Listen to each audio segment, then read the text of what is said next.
नमस्कार। न्यूज़ 24 के खास कार्यक्रम आमने सामने में आपका स्वागत है। आज हमारे साथ है भाजपा के अध्यक्ष Nitin Gadkari ji. Welcome to the show. नमस्कार। नितिन जी, अयोध्या पर फैसला आने के बाद लखनऊ बेंच के, अब आप किस नजरिए से देख रहे हैं इस पूरे फैसले को? हिंदुस्तान के इतिहास में एक फैसला जो ये है, ये निश्चित रूप से एक ऐतिहासिक फैसला है। जहाँ श्री राम प्रभु रामचंद्र का जन्म स्थान है, उसके बारे में विवाद चल रहा था।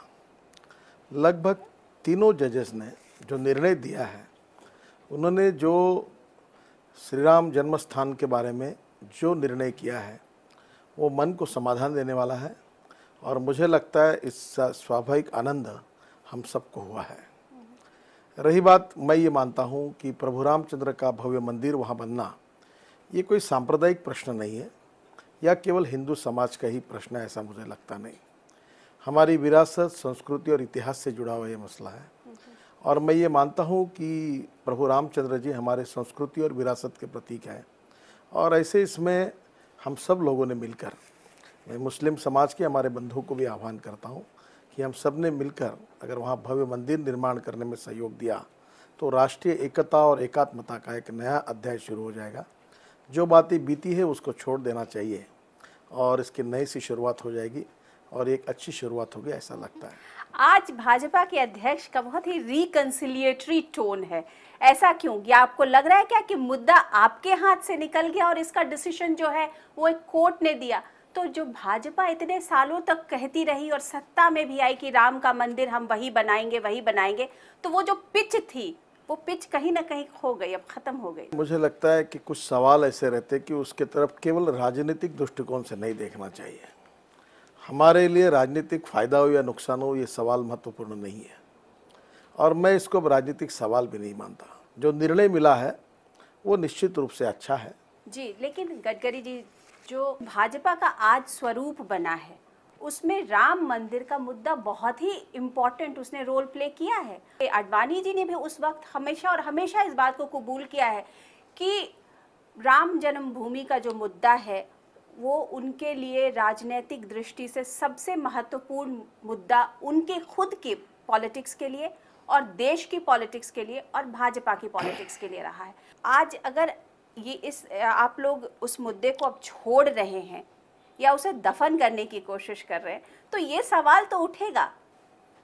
आप जो कह रही है वो बीता हुआ इतिहास है। ये बात सच है कि इस मुद्दे को उठाने के बाद भारतीय जनता पार्टी में उसका एक राजनीतिक फायदा भी हुआ था और एक निश्चित रूप से भारतीय जनता पार्टी एक पीच पर भी पहुंची थी। आज भी ये मुद्दा हमने छोड़ा नहीं है, ना हमने उसको दफन किया है ना उसको समाप्त किया है। और कुछ बातों के बारे में अगर आप मुझसे पूछोगे तो राजनीति का जो होना है वो हार या जीत से भी ज़्यादा कुछ चीज़ें महत्वपूर्ण होती हैं और कुछ चीज़ें राजनीति में भी राजनीति न देखते हुए उसके बारे में सोचना चाहिए। मैं तो चुनाव का कम सोचता हूँ, मुद्दों का ज़्यादा सोचता हूँ। चाहे फ़ायदा हो चाहे नुकसान हो, इस प्रकार का विचार उन्हें कभी किया नहीं है। भव्य मंदिर निर्माण हो गया, इसका चाहे जिसको फ़ायदा लेना है लो, जो करना है करो, पर हमको समाधान है कि हमारा एक सपना पूरा होगा और एक शांततापूर्ण रीति से भाईचारा को कायम रखते हुए सबको साथ में लेकर अगर ये हमारे संस्कृति, विरासत और श्रद्धा का प्रतीक मंदिर बनता है तो ये समाधान का है। इसका राजनीतिक फायदा और नुकसान के इसमें मैं जाना भी नहीं चाहता हूँ और सोचना भी नहीं चाहता हूँ। तो क्या हम कह सकते हैं कि नितिन गडकरी के लीडरशिप में भाजपा का चाल, चरित्र और चेहरा तीनों अब बदल गया है? चाल, चलन, व्यवहार, चरित्र जो कुछ था भाजपा का, वो कल था, वो आज है और आगे भी रहेगा। जो बेसिक स्ट्रक्चर है भाजपा का, वो कभी नहीं बदल सकता। कुछ बातें जो है, जो हमारे देश के लिए हित की है, समाज के लिए हित के लिए, उसके लिए कहना चाहिए और उसकी कीमत चुकानी तो चुकानी चाहिए और फिर आगे जाना चाहिए, ऐसा मुझे लगता है। जिस तरीके से आप राष्ट्रवाद की बात कर रहे हैं, तो क्या उसमें मस्जिद कहीं पर आता है? क्या नितिन गडकरी ये आगे आके बोलेंगे कि हाँ ठीक है, मंदिर भी बने और मस्जिद भी बने और हम दोनों के लिए कार सेवा करते हैं? बिल्कुल सही बात है। ये निर्णय आने के पहले ही, इसके पहले मैं कह चुका हूँ कि ऐसे जो मंदिर जहाँ बनेगा उसको, उस मंदिर की पंचक्रोशी की जो ज़मीन है उसको छोड़कर दूसरी ज़मीन जो होगी, जो शरीर के तीर पर बाजू में है, अगर उसी में अगर भव्य मस्जिद का निर्माण होता है तो भारतीय जनता पार्टी मस्जिद निर्माण के लिए भी शुभेच्छा देंगी, सहयोग करेगी। मंदिर और मस्जिद दोनों भी वहाँ बने, दोनों जगह अलग अलग हो ताकि कोई विवाद ना हो। नहीं, ये लेकिन बात मैं कह चुका हूँ। अब तो कोर्ट ने ये डिसीजन दे दिया। मैं तो कोर्ट के डिसीजन के तहत पूछ रही हूँ।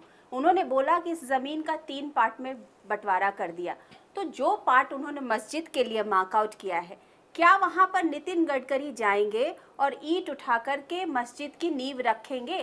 मैं ये मानता हूँ कि इसके बारे में हमारी जो अयोध्या के बारे में जो प्रभु रामचंद्र जन्म स्थान की जो संतों की कमेटी है वो है, और गैर राजनीतिक लोगों को बुलाकर और वहाँ के मुस्लिम समाज के भी प्रमुख लोगों को बुलाकर उनकी समन्वय से, चर्चा से, भाईचारा कायम रखते हुए, शांतता जो है उसको प्रस्तावित करते हुए इसमें से कोई रिस्पेक्टफुल सॉल्यूशन निकलता है तो दोनों समाज ने आगे आकर निकालना चाहिए। इस बात को मैं पहले भी कह चुका हूँ और आज भी मैं इसी मत का हूँ। उसमें जरूर कोई निर्णय होता है तो अच्छी बात है। मामला तो सुप्रीम कोर्ट में जाएगा और पहल अब तो लगता है कि आपके तरफ से ही होनी चाहिए ना, क्योंकि रिकंसिलिएशन जो है उसकी बात अब आप लोग कर रहे हैं, तो पहल भी तो आपसे ही होनी चाहिए। देखिए, मेरी इसमें अनेक लोगों से चर्चा हुई, संतों से हुई है, सभी से हुई है। मुझे लगता है कि इस बात में राजनीतिक पार्टियों ने बीच में नहीं आना चाहिए, ऐसी संतों की अपेक्षा है। मुझे लगता है कि ये विवाद जो है ये पॉलिटिकल पार्टी वहाँ आने से अगर निर्माण होता है तो हम बड़ा दिल करके हम इसमें बाजी उठना चाहते हैं। संतों का जो मंडल बनाया गया है वो बैठकर और वहाँ के मुस्लिम समाज के लोग बैठकर दोनों चर्चा करें। सुन्नी वक्फ बोर्ड ने कहा कि वो सुप्रीम कोर्ट में जाएंगे। जहाँ तक कानूनी लड़ाई की बात है, उनको हाईकोर्ट के फैसले पर सुप्रीम कोर्ट में जाने का पूरा अधिकार है, और अभी कानून की लड़ाई के बजाय जो निर्णय दिया उसके आधार पर हिंदू के संतों का जो मंडल है वो बैठकर इसमें समन्वय से भाईचारा, प्रेम कायम हो, इस पर प्रकार हिंदू का महासभा भी यही कह रहा है, उन्होंने भी यही बोला है कि हम सुप्रीम कोर्ट जाएंगे, हमें तो पूरी जमीन चाहिए। अब मुद्दा जो है एक चीज से आगे बढ़ के अब वो पूरी जमीन की बात करने लगे हैं। हिंदू महासभा ने क्या कहना चाहिए इस बात को ना हमारा कोई संबंध है, ना मैं कुछ उनके बारे में कहूँगा। मेरा और मेरे पार्टी का हमारा ये कहना है कि अब ये सुप्रीम कोर्ट में जाने के बजाय आपसी चर्चा करके, क्योंकि एक बात का न्यायालय ने निर्णय दिया है, पूरे तीनों न्यायमूर्ति ने दिया, उसका सम्मान रखते हुए ये जो बेसिक बात है कि जहाँ प्रभु रामचंद्र का जन्म हुआ है, वो जन्म स्थान के बारे में जो निर्णय है उसके आधार पर आपस में बैठकर सामोपचार और समन्वय से इस मार्ग को निपटे और वही देश के हित में होगा। हिंदू और मुस्लिम समाज में भाईचारा का एक नया अध्याय शुरू हो जाएगा। जो कल की बातें उसको भूल जाना चाहिए। भाजपा ये नहीं चाहती है कि ये मसला सुप्रीम कोर्ट में जाए? बिल्कुल नहीं चाहती, क्योंकि मैं मानता हूं कि ये सुप्रीम कोर्ट में जाने के बजाय अगर समन्वय से और प्रेम से अगर हो सकता है तो बहुत अच्छा होगा। और मैंने आपको ये भी कहा है कि हिंदुस्तान में किसी भी व्यक्ति को अगर अपील करने में जाना है, जो पार्टीज़ वहाँ है तो उनका वैधानिक अधिकार है, पर मैं उनसे रिक्वेस्ट करूँगा कि ये इसको बढ़ाकर और सुप्रीम कोर्ट में जाकर बढ़ाने के बजाय एक जो मूलभूत विवाद का विषय था, जो बेसिक बात थी, हार्ट ऑफ द सब्जेक्ट, उस पर अब निर्णय हुआ है। मुझे लगता है बड़ा दिल करके सबने मार्ग निकालना ही देश के हित में होगा। आपकी बात वीएचपी और हिंदू महासभा जैसे संगठन मानेंगे? देखिए, मेरी बात को कौन मानता है और कौन नहीं मानता है, आप एक संघ के, आप एक जो लार्जर परिवार है उसके आज के डेट में फेस हैं। विश्व हिंदू परिषद ये नॉन पॉलिटिकल ऑर्गेनाइजेशन है, उनकी भूमिका क्या होगी क्या नहीं उसके बारे में वही बता पाएंगे। लेकिन आप उनसे रिक्वेस्ट करेंगे? देखो, जो मैं कह रहा हूँ वो बात सभी को लागू है, और हाईकोर्ट के निर्णय के बाद मेरे जैसे एक सामान्य व्यक्ति को इतना ही लगता है। जो संघ का जो वृहत परिवार है, संघ का खास करके भाजपा की इस बात से भरोसा उठ गया, क्योंकि भाजपा जब जब सरकार में रही उन्होंने मंदिर निर्माण के लिए कुछ नहीं किया, और आप लोग सब अब संतों की बात कर रहे हैं। हमारा दिल बहुत बड़ा है, हमको उसका ना क्रेडिट चाहिए ना डिस्क्रेडिट चाहिए। हमारी तो आस्था इतनी है, किसी भी माध्यम से बने, किसी भी मार्ग से बने, और किसको भी क्रेडिट लेना है तो ले, पर एक बार वहाँ हम जिन पर श्रद्धा रखते हैं, हमारी संस्कृति और विरासत का प्रतीक जिस प्रभु रामचंद्र को मानते हैं, उनके जन्म स्थान पर उनका एक भव्य मंदिर हो। राजनीति के बारे में इसमें आपने अभी बोला कि क्रेडिट कोई भी ले, तो क्या एक पॉलिटिकल पार्टी के अध्यक्ष जिसका ये बड़ा रूप मंदिर के मुद्दे पर ही बना, आज जब एक डिसीजन आ चुका है, तो क्या आप ये इसके लिए क्रेडिट लेने के लिए भी तैयार नहीं है? ये तो कुछ बात गले नहीं उतर रही है। ये राजनीति में एक बड़ी इससे कोई क्रेडिट लेने की कोशिश करने से कोई क्रेडिट मिलता नहीं, और किसी ने कितना भी डिस्क्रेडिट दिया तो आपको डिस्क्रेडिट मिलता नहीं। अगर आपकी क्षमता है तो आपको मिलेगा, नहीं होगा तो नहीं मिलेगा। कुछ विषय ऐसे रहते हैं जिसकी चाहे कीमत कुछ भी चुकानी पड़े, उसका विचार राजनीति से ऊपर उठकर ही करना चाहिए। अगर हमारे इंटरवेन करने से अगर विषय विवादग्रस्त बनता है, बाकी भी राजनीतिक पार्टी आकर उसमें कुछ नई नई भूमिका लेकर अगर प्रश्न और पेचीदा बनता है तो हम इससे दूर रहना पसंद करेंगे। हम इस प्रॉब्लम को कॉम्प्लिकेटेड नहीं बनाना चाहते। आपकी बात मैं समझ सकती हूँ, लेकिन आपके परिवार की बात को कैसे समझा जाए?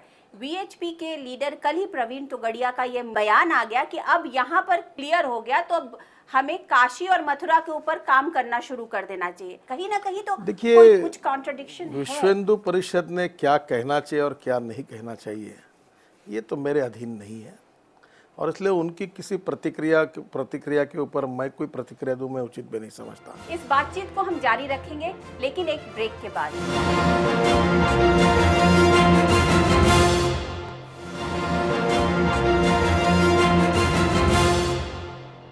क्या राम का मुद्दा अब बीजेपी के लिए भुनाऊ मुद्दा नहीं रह गया, इसलिए बीजेपी उससे अब हट रही है? अब भुनाऊ मुद्दा क्यों बोलती हो? क्यों? मुद्दे बीजेपी ने आए दिन इसको भुनाया है। देखिए, अगर पूरी बीजेपी इसके ऊपर खड़ी रही, लीडर्स इतने बड़े बड़े देखिए, आप एक बात बनाइए, प्रभु रामचंद्र का मुद्दा जो है मंदिर का, वहाँ जहाँ उनका जन्म स्थान है, ये भुनाने का मुद्दा नहीं है। इस मुद्दे से हमको शायद फायदा हुआ होगा, नुकसान हुआ होगा, आगे भी क्या होगा मुझे पता नहीं, पर यह भुनाने का मुद्दा नहीं है। ये मुद्दा जो ये दिल की बात छूने वाली बात है, ये हमारे अस्मिता की, हमारी श्रद्धा की प्रतीक के रूप में है, और हमने इसको बार बार रखा हुआ है। उसके लिए रखते हुए एक राजनीतिक पार्टी करके रखा है। अगर कुछ लोगों को लगता है जो हमारे दिल में भी नहीं है कि ये राजनीतिक है, इसका हम फायदा ले रहे हैं, फिर ये विवादग्रस्त है, तो हम 10 हम फिट बाजू हट जाएंगे, हम नहीं पढ़ेंगे इसमें। आप क्रेडिट की बात करते हो, हमको नहीं होना क्रेडिट।